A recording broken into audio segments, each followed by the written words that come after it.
This is the £70,000 Mercedes EQV, and it's an electric van, or rather an electric MPV, designed to carry children, adults, humans in general really, all types of cargo as long as it's made from flesh. It's big, it's spacious, it's also reasonably attractive, but is there more to the EQV than meets the eye? Now all that practicality stuff is all well and good. You'd expect that. It's a van. But this is no ordinary van, it's an electric van. And we know that electric cars have one very special superpower: acceleration. Right, drive, sport mode, foot on the brake, foot on the accelerator, send it. Yeah, no, that's not very fast at all, is it? Yeah, even though it's electric, it's still a van and it's not very quick. This thing weighs 2,600 plus kilograms and it's powered by an electric motor generating 160 kilowatts. That's around 200 horsepower. So it's not very quick. 0 to 60 takes around 12 seconds, which is about the same amount of time it would take a Tesla Model X, for example, to go from 0 to 60, stop, and then do 0 to 60 again. But like I said, it's a van, so speed isn't necessarily what you want from a vehicle of this type. No, what you want is more room, and it has quite a lot of that. Enough to make most sensible people think twice about buying a boring old 7-seater SUV. So let's talk about this car's practicality. Now, the thing that you might notice when you have a 7-seater is that when you're using more than 5 seats, you end up with no boot space, but this has massive boot space regardless of how many passengers there are inside. There are 2 versions of this car. One is an extra long and the other is a long. This is the extra long, which is 20 centimeters longer, and it gives you so much room to play with. It's also got a split level tailgate. You can open the upper portion, and then below that you've got a nice flat load area for chucking in occasional items. But when you want to maximize the amount of room you have to play with, you can open the entire tailgate. Make sure you don't park too close to people in the supermarket, otherwise you might end up in a bit of trouble. Then you can actually fold up this rear parcel shelf and give yourself quite a lot of room to play with, or remove it entirely. It is quite heavy though. You might need 2 people to get this in and out. You've got a little basket which contains your charging cable, 3-pin and Type 2. And you might have noticed that the parcel shelf has a couple of hidden storage areas, which is really useful for hiding your bits and bobs away from prying eyes.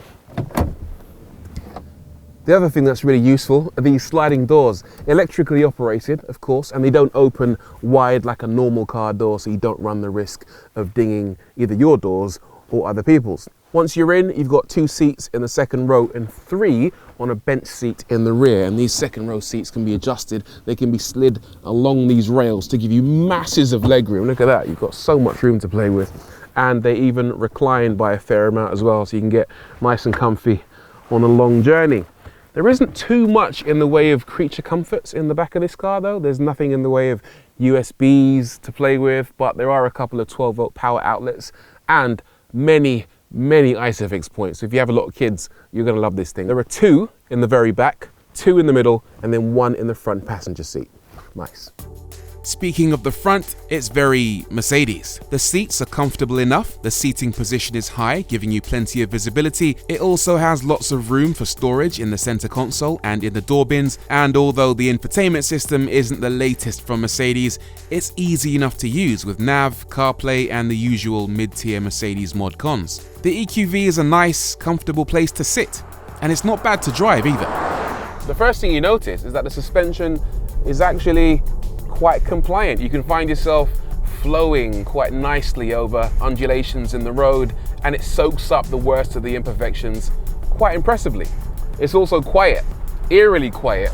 Being in a van, you half expect to hear a diesel engine rattling around, but in this, you don't get any of that. All you hear is the occasional whine from the electric motor. Mercedes have actually had to work quite hard to suppress some of the other noise you start to hear because the car is so quiet. So tire noise, road noise, dirt being flicked up on the underside, and generally speaking, they've done quite well.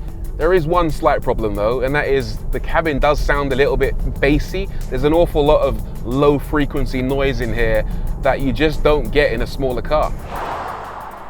The EQV has a lithium-ion battery pack with a 90 kilowatt-hour usable capacity. That gives it 213 miles of range according to WLTP figures. Not bad for a vehicle of this size, but it's worth noting that smaller, lighter cars with a similar capacity and price, Tesla Model X for example, can go 348 miles on a single charge and carry 7 people. If long trips are important to you, the X might be a better bet.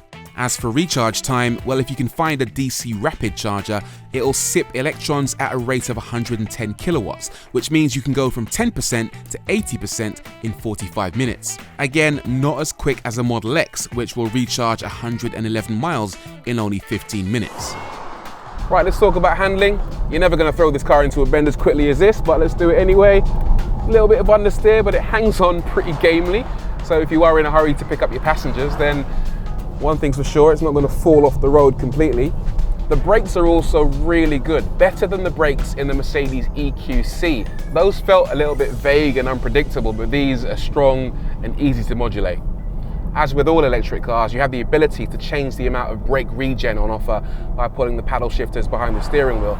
So there are 3 levels. The most basic level allows the car to cruise without the brakes sacrificing any of its forward momentum, but if you pull on the left pedal once, and then again, you can cycle between 2 more levels of regen, the third being the most aggressive of all, and that actually enables you to drive this car virtually with 1 pedal. You lift off and it will slow down, and you put your foot down and it will speed up. There's also an auto mode, so if you don't want to get involved with choosing your level of brake regen, you can leave the EQV to decide those settings for itself. So, is the EQV a good alternative to the plethora of SUVs that litter our streets? Well, it's got a lot going for it. It's massively spacious for a start, from the boot to the rear cabin. It's easy to drive, and it's actually quite a practical car from top to bottom. I'm still not sure it does quite enough to convince people to step out of their SUVs, especially at this price. It's massively expensive. But if you're looking for a vehicle that ticks all the boxes associated with practicality and you don't mind the price and you want to be a bit different, well then the EQV might be worth considering.